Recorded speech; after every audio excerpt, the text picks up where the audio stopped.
Naam, assalamu alaykum wa barakatuh. Kwa Wakristo Bwana asifiwe. Ama mbere ya byose katwashimire Imana mushobora byose gushaka amahoro no kubona teye makuru mwanya. Abashimye namwe abajournaliste abashikokuru mutima magira tugira kure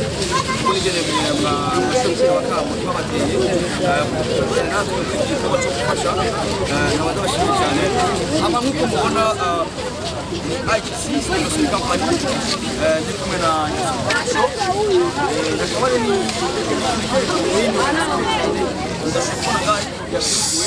ariyo babu company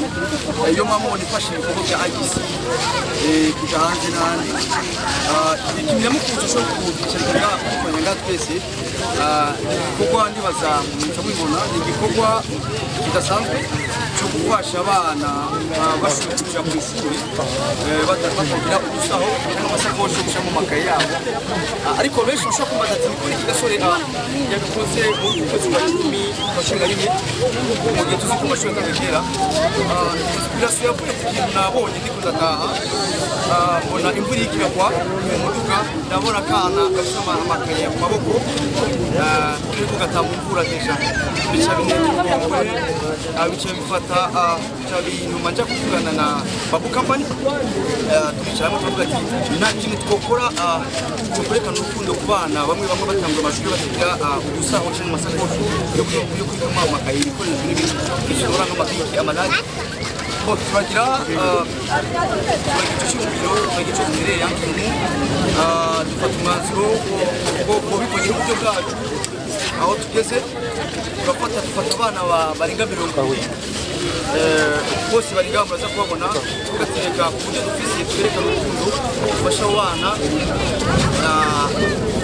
tubasha twerekana igikorwa cyiza cyo gufasha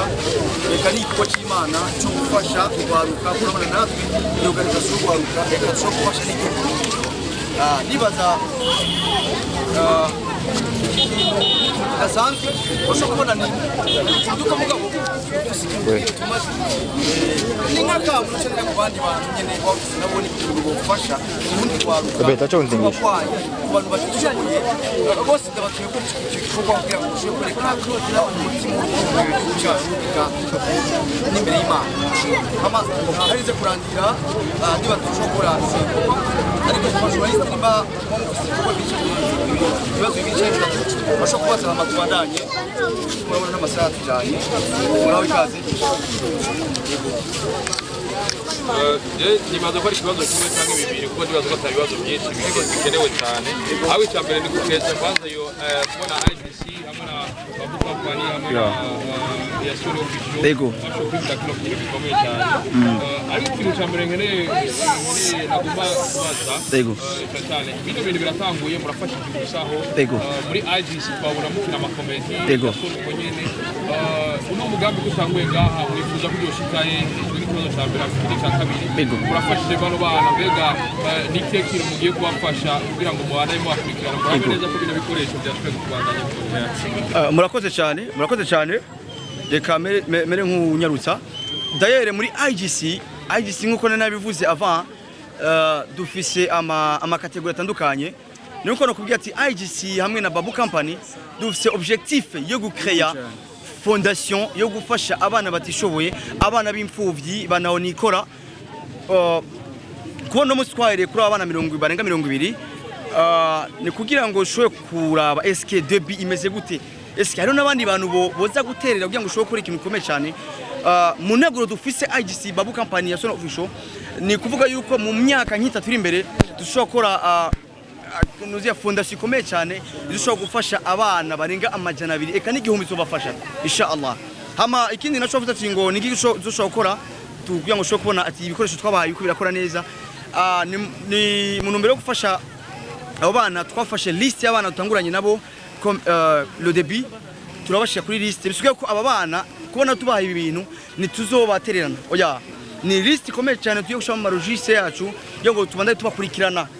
kuko ndazi muri aba bana hari abana babuze ishakoshi ari umwana ashobora kuba abuze ishakoshi hari n'uwatanguranye amakaye 2 cyangwa 3 wasanga afite civisme na histoire byose bishyize hamwe ariko abonye tugiye kubakurikirana ako babuze kose tugerageza gukora icyo dushoboye kose ngo dushobore kubafasha. Bakoze cyane. Yego. Nakindi kibazo? Naho ndafite ikibazo. Okay, tushobora gutangura na lise. Beli, ushobora guhamagara umwe tumwereza. Yego.